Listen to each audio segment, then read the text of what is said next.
నమస్తే తెలుగు రాజ్యంకి స్వాగతం. నేను మీ సంధ్య.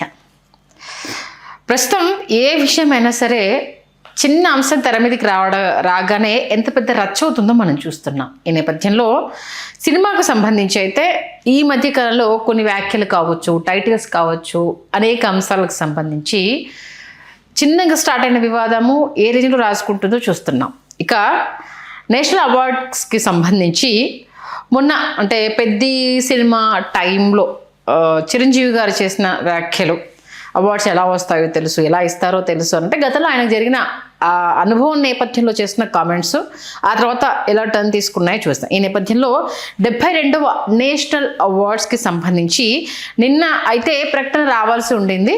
బట్ ఎందుకో పోస్ట్పోన్ అయ్యాయి, ఇంకో వారం రోజులు పడుతుంది అని చెప్పిన నేపథ్యంలో ఈ అంశము ఇప్పుడు మరొక చర్చకు దారితీసింది. మెయిన్ ఇటు మన రెండు తెలుగు రాష్ట్రాల్లో Bunny fans versus mega fans versus Prabhas fans అన్నట్టుగా ఫ్యాన్ వార్ అయితే స్టార్ట్ అయిపోయింది. నేషనల్ ఫిల్మ్ఫేర్ అవార్డ్కి సంబంధించి మొత్తం 4 రేస్లో ఉన్నారు. 2 మలయాళ నటులు, ఒక తెలుగు నటుడు, ఒక తమిళ నటుడు, 4 రేస్లో ఉన్నారు. ఒకరు మన బ్రహ్మయుగం మూవీ మమ్మూటి గారి పేరు రేస్లో ఉంది. తర్వాత వచ్చేసి పుష్ప 2 నుంచి అల్లు అర్జున్ గారి పేరు, నెక్స్ట్ మన ఏంటిది గోట్ లైఫ్ మూవీ నుంచి పృథ్వీరాజ్ సుకుమారన్, మహారాజా సినిమా నుంచి మన విజయ్ సేతుపతి, ఈ 4 పేర్లు ప్రస్తుతం లిస్ట్లో ఉన్నాయనేది తెలుస్తుంది. ఈ నేపథ్యంలో అల్లు అర్జున్ గారికి మరొకసారి వస్తే బాగుండు అన్న అంశము తెర మీదకి రావడము, అల్లు అర్జున్కి ఎట్లు ఇస్తారు, ఇవ్వద్దు అంటూ ప్రభాస్ ఫ్యాన్స్, మెగా ఫ్యాన్స్ ఇప్పుడు సోషల్ మీడియాలో వార్ నడుస్తున్న నేపథ్యంలో ఈ నేషనల్ అవార్డ్స్కి సంబంధించి ఆల్మోస్ట్ మన తెలుగు రాష్ట్రాల కంటే సౌత్లో ముఖ్యంగా మన తెలుగు రాష్ట్రానికి ఎప్పుడు అన్యాయం జరుగుతుందన్న విషయం తెలిసిందే. ఎందుకంటే ఒక 7 దశాబ్దాల తర్వాత 1954 నుంచి ఈ నేషనల్ ఫిలింఫేర్ అవార్డ్స్ స్టార్ట్ అయ్యాయంట. ఆ 7 దశాబ్దాలు చూసుకుంటే 69వ ఫిలింఫేర్ అవార్డులో మాత్రమే మన అల్లు అర్జున్ గారి పేరు మొదటి Filmfare award, national Filmfare award మొట్టమొదటిసారిగా అల్లు అర్జున్కి రావడము. ఈ నేపథ్యంలో మన తెలుగు ఇండస్ట్రీకి ఎన్నిసార్లు ఈ అంశానికి సంబంధించి అన్యాయం జరిగింది, జ్యూరీ మెంబర్స్ ఒక్క ఓటు తేడాతో ఎన్నిసార్లు ఎన్ని సినిమాలను ఎంతమంది హీరోలను రిజెక్ట్ చేశారు అన్న అంశానికి సంబంధించి మరొకసారి పెద్ద ఎత్తున చర్చ జరుగుతుంది. ఈ నేపథ్యంలో అటు 70వ ఎడిషన్లో వచ్చేసి కాంతారాకి రిషబ్ శెట్టికి వచ్చింది. అలాగే 71లో 2 బాలీవుడ్ యాక్టర్స్ దీన్ని షేర్ చేసుకున్నారు. జవాన్ నుంచి వచ్చేసి షారుఖ్ ఖాన్ గారు, 12th ఫెయిల్కి సంబంధించి విక్రాంత్ మిశ్రే 2 అవార్డుని షేర్ చేసుకోవడం జరిగింది. ఇక 72కి వచ్చేసరికి 4 పోటీ పడుతున్నారు. 4 మన సౌత్ స్టార్స్ అవ్వడం. ఇక్కడ మలయాళం నుంచి 2, తమిళ నుంచి 1, తెలుగు నుంచి 1 మొత్తానికి. ఈ నేపథ్యంలో ఎందుకు ఇప్పుడు ఇమీడియట్గా పోస్ట్పోన్ అయ్యాయి అంటే ఆల్మోస్ట్ ఆల్ 3కి ఈ అనౌన్స్మెంట్ రావాలి. నిన్న అవుతుంది అనుకున్న టైంలో ఇవాళ అని అనౌన్స్ చేస్తారేమంటే లేదు ఇంకా 1 వీక్ టైం పడుతుంది అంటూ వాయిదా వేయడంతో ఇప్పటివరకు back to back national Filmfare award ఏ యాక్టర్కి రాలేదంట. ఇన్ కేస్ బన్నీకి వస్తే మన తెలుగు ఇండస్ట్రీ నుండి ఇప్పటివరకు రాని అవార్డ్స్లో వెంటనే 2 అవార్డ్స్ బన్నీకి రావడం అదొక సెన్సేషన్ అయ్యే అవకాశం ఉంది.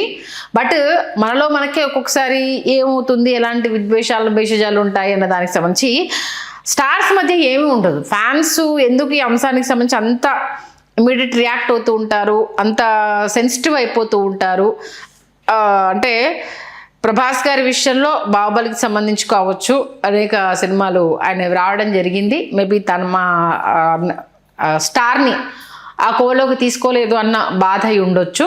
అట్లా బన్నీకి ఇస్తారు, ఇవ్వద్దు అంటూ అటు ప్రభాస్ ఫ్యాన్స్ కావచ్చు, మెగా ఫ్యాన్స్ కావచ్చు సోషల్ మీడియాలో వార్ రన్ చేస్తూ ఉంటే మా బన్నీకి ఇచ్చి తీరాల్సిందే అంటూ బన్నీ ఫ్యాన్స్ రగడ రాజేస్తున్నారు. ఈ నేపథ్యంలో గతంలో నేషనల్ ఫిల్మ్ఫేర్ అవార్డ్కి సంబంధించి అనేక రకాల అంశాలు అయితే చర్చకు రావడం జరిగింది.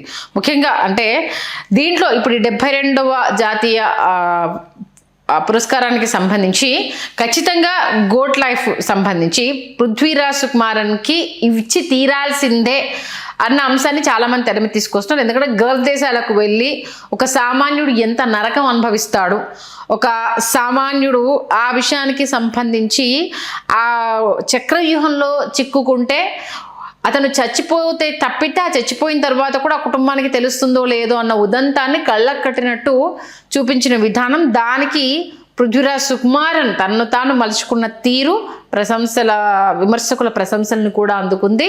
ప్రతి ఒక్కరి హృదయాన్ని ద్రవింపజేసింది. అది మనందరికీ తెలిసిందే. ఈ నేపథ్యంలో ఖచ్చితంగా పృథ్వీరాజ్ సుకుమారన్కి ఈ అవార్డు వచ్చి తీరాలి అంటూ కూడా ఆయన ఫ్యాన్స్ ఇక్కడ తెరమి తీసుకొస్తున్నారు.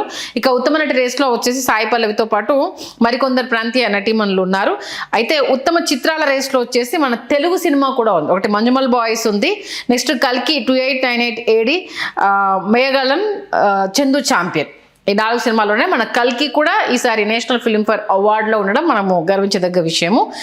మొత్తానికి ఇంకా అధికారికంగా అయితే రాలేదు, కానీ ఈ నేపథ్యంలో గతంలో ప్రకటించిన అంశాలు, దానికి సంబంధించి వివాదాలు అనేది, అంటే నేషనల్ అవార్డ్స్కి సంబంధించి గత కొన్ని సంవత్సరాలుగా అయితే ఏదో ఒక అంశానికి సంబంధించి వివాదం అనేది రాచుకుంటున్న విషయం మనందరికీ తెలిసిందే. అటు ద కేరళ స్టోరీకి సంబంధించి 71 జాతీయ అవార్డులు 2025లో ప్రకటించడము అదో పెద్ద వివాదం రాచుకుంది. ఈ నేపథ్యానికి సంబంధించి కేరళ ముఖ్యమంత్రి పినరయి విజయన్ మరియు పలువురు సినీ ప్రముఖులు దీన్ని వ్యతిరేకించడం జరిగింది. సమాజంలో విద్వేషాలు రెచ్చగొట్టే విధంగా ప్రచార చిత్రము అంటూ దీనికి జాతీయ అవార్డు ఎలా ఇస్తారంటూ కూడా ప్రశ్నించారు.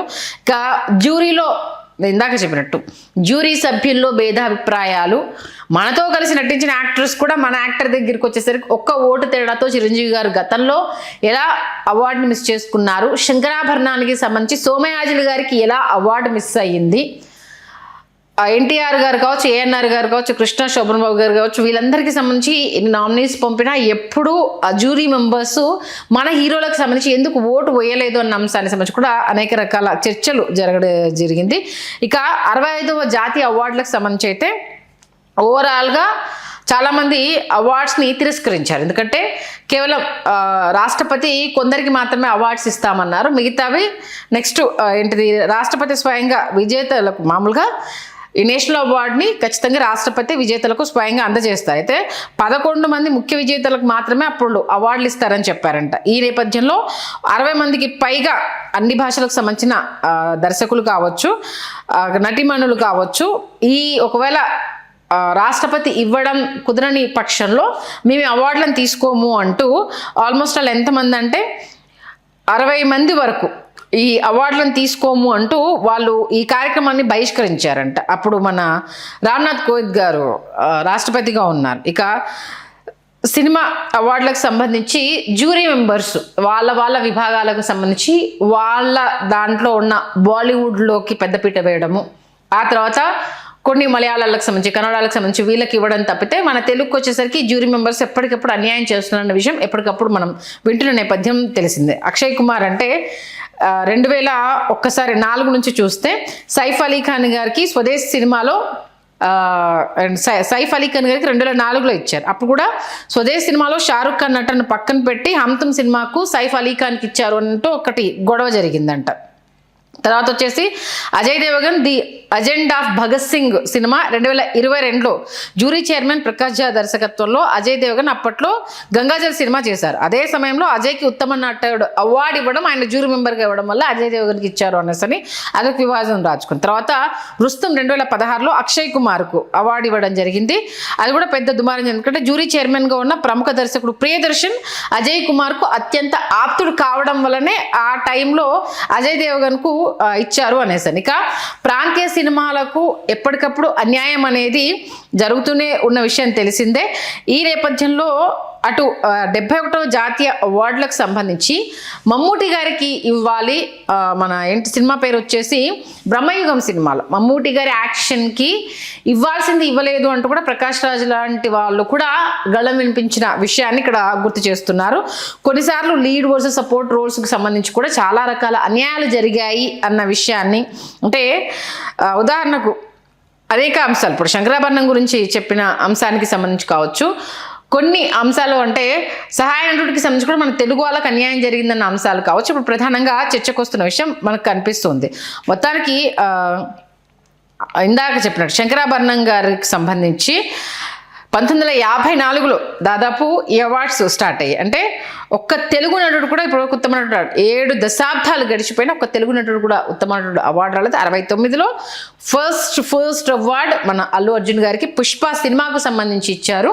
అది ఒకటే ఇక్కడ సంతృప్తి. కాకపోతే ఏంటంటే 69వ జాతీయ అవార్డు సంబంధించి అప్పుడు కూడా పుష్పకి ఎలా ఇచ్చారు అంటూ కూడా చాలా రకాల విమర్శలు రావడం. అయితే కమర్షియల్ సినిమాలు వర్సెస్ కళాత్మక సినిమాలు అన్న అంశాన్ని ఇక్కడ పెద్దపీట వేస్తున్నాము అంటూ తెర మీద తీసుకురావడము, ఈ యాక్టింగ్ వాళ్ళకు మాత్రమే సాధ్యమవుతుంది, మనకు సాధ్యం కాదు అన్న ఒక నింద వేయడము అనేది మనం ఎప్పుడు చూస్తూ ఉంటాము. ఈ నేపథ్యంలో అటు బెంగాల్, మలయాళం, భోజ్పురి ఏంటిది ఆ టైప్ ఆఫ్ అటువైపు ఉన్న ఆ లాంగ్వేజెస్కే పెద్దపీట వేయడం అనేది చాలా చూసాము. అయితే ఎప్పుడైతే రాజమౌళి గారు బాహుబలి సినిమా తీశారో కొంత మార్పు అనేది మనకు చాలా స్పష్టంగా, ఎందుకంటే బాహుబలి అనేక కేటగిరీలో అవార్డ్స్ను సొంతం చేసుకున్న విషయం మనందరికీ తెలిసిందే. కాబట్టి ఉత్తమ చిత్రం 2015లో బెస్ట్ ఫీచర్ ఫిల్మ్ అవార్డు అప్పట్లోనే దక్కించుకుంది.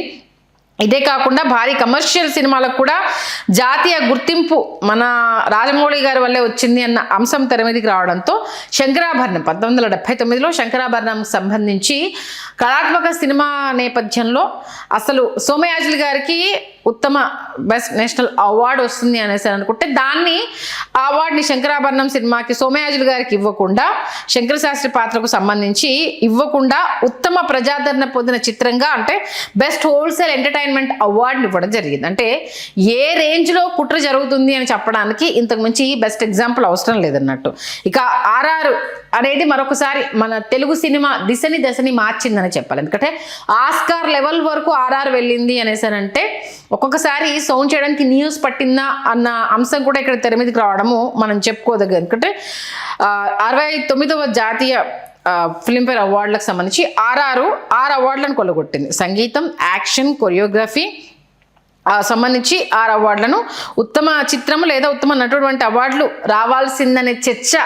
అంటే ఎన్టీఆర్ గారికి నెక్స్ట్ రామ్ చరణ్ గారికి ఇద్దరికి RRRకి సంబంధించి ఇన్ని అవార్డ్స్ ఇద్దరు ఈక్వల్ నువ్వా నేనా అన్నట్టు ఫైట్ చేశారు. కాబట్టి వాళ్ళిద్దరు కూడా వచ్చి ఉంటే బాగుండేది అన్న ఒక చర్చ కూడా జరిగింది. ఈ నేపథ్యంలో ఇప్పుడు ఎందుకు ఇంత సడన్గా పోస్ట్పోన్ చేశారు అన్న అంశము ఒకవైపు అక్కడ చర్చ జరుగుతుండగానే ఇక్కడ ఫ్యాన్స్ మధ్య వార్ అనేది రైజ్ అవ్వడము అనేది అసలు ఏంటి బన్నీకే మళ్ళీ ఎలా ఇస్తారు, చాలామంది ఉన్నారు కదా అని అంటే చూసుకుంటే ఈ 1 ఇయర్లో సినిమాలు ఏం రిలీజ్ అయ్యాయి, హిట్ టాక్ తీసుకొచ్చింది ఏంటి, ఇండస్ట్రీ హిట్గా నిలిచింది ఏంటి అన్న ఈ కొలమానాలు కొన్ని ఉంటాయి. కొన్ని హిట్ కాకపోయినా ఎంతవరకు ప్రజల్లోకి ఆ సినిమా వెళ్ళింది, ఆ సినిమా గురించి ప్రజల్లో చర్చ జరిగింది అన్న కొన్ని కొలమానాలు ఉంటాయి.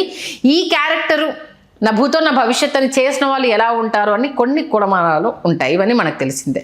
ఈ నేపథ్యంలో అవార్డ్స్ వర్సెస్ ఫ్యాన్స్ అన్నట్టుగా ఇప్పుడు మారిపోయింది.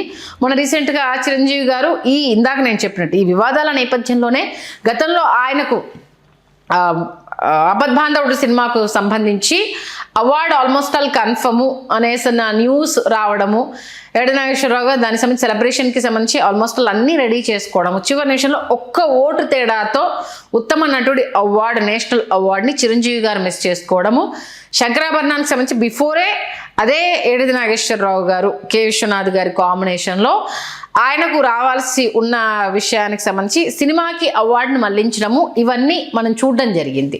ఆయన చేసిన వ్యాఖ్యల్ని అంటే అల్లుడికి వస్తే ఓరలేకపోయాడా, మన వాళ్ళకి వస్తే మనం ఓర్చలేకపోయామా అనేసి అంటూ అనేక అంశాలు తెర మీద తీసుకొచ్చారు. కానీ దాని వెనుక జరుగుతున్న అనేక తతంగాలు అంటే జ్యూరీలో ఉన్న మెంబర్స్ ఆ సంవత్సరము వాళ్లకు తగ్గ నటుడు కావచ్చు, దర్శకుడు కావచ్చు, హీరోయిన్ కావచ్చు, అంటే గతంలో వాళ్ళు పనిచేసిన వాళ్ళు వాళ్ళతో ఉన్న అనుబంధం బేస్ చేసుకొని అనేక రకాల అవార్డ్స్ని వాళ్ళకు సొంతం చేశారు అన్న విషయము ఇప్పుడు మరొకసారి చర్చకు వచ్చింది. దాన్ని దృష్టిలో పెట్టుకుని చిరంజీవి గారు అంటే పరేష్ రావల్ గారు ఒక్క ఓటు వేయలేదు. అదే పరేష్ రావల్ గారు చిరంజీవి గారితో చాలా సినిమాలు చేశారు, మన తెలుగులో కూడా యాక్ట్ చేశారు. బట్ అవార్డు వచ్చే టైంకి పరేష్ రావల్ గారు ఒక్క ఓటు అటు వెళ్ళడంతో చిరంజీవి గారికి ఆ టైంలో నేషనల్ అవార్డు మిస్ అయ్యింది అనేది అప్పుడు పెద్ద వివాదం కూడా అయిందంట. కాబట్టి అప్పుడు మనకు మీడియా ఇంత లేదు కాబట్టి బయటికి రాలేదు. ఈ నేపథ్యంలో బన్నీకి ఎలా ఇస్తారు అంటూ ఈ సోషల్ మీడియా వార్ నడుస్తూ ఉంటే అభిమానులు ఏంటి అంటే మన నటుడి మీద మనకు అభిమానం ఉండాలి, ఖచ్చితంగా మనం భుజాన్ని ఎత్తుకోవాలి, అది మన ఇష్టం, అది మీ ప్రేమ ఎలా అయినా చూపించండి, ప్రాబ్లం లేదు. కానీ ఇంకొకరికి వస్తే ఓరలేము అనే తత్వము అనేది కరెక్ట్ కాదు అన్న వాదన తెర మీదకి రావడంతో పాటు మళ్ళీ బన్నీకే ఇవ్వడం కరెక్ట్ కాదు అనేసి అంటే ఒకటి నిజంగానే నేషనల్ అవార్డు వచ్చిన రెండో తెలుగు యాక్టర్గా బన్నీ నిలవడం మనకు గర్వకారణం అనే చెప్పాలి. ఎందుకంటే ఇప్పుడు బ్యాక్ టు బ్యాక్ ఏ ఒక్కరికి నేషనల్ అవార్డు వెంటనే రాలేదంట.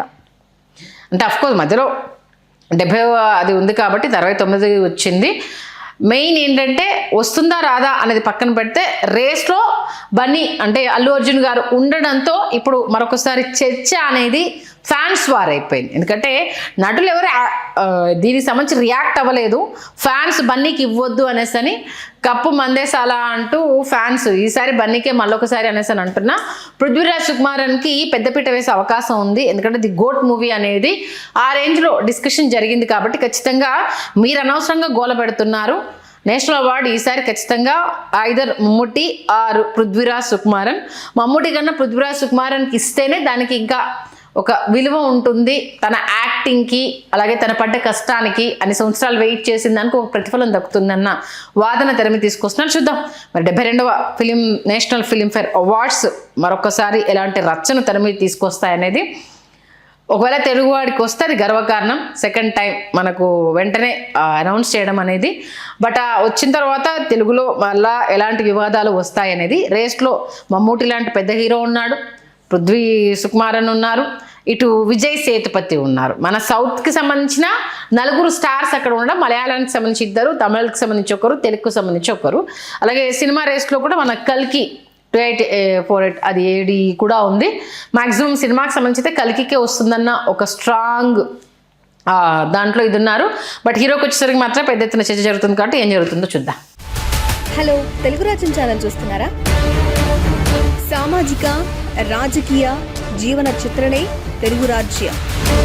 అతిశయోక్తులు అసత్యాలు ఉండవు. రాజకీయ కోణం కాదు, ప్రజా కోణమే కొలబద్ద. తెలుగు రాజ్యం వీక్షణ మీ ఉత్తమ అభిరుచికి నిదర్శనం.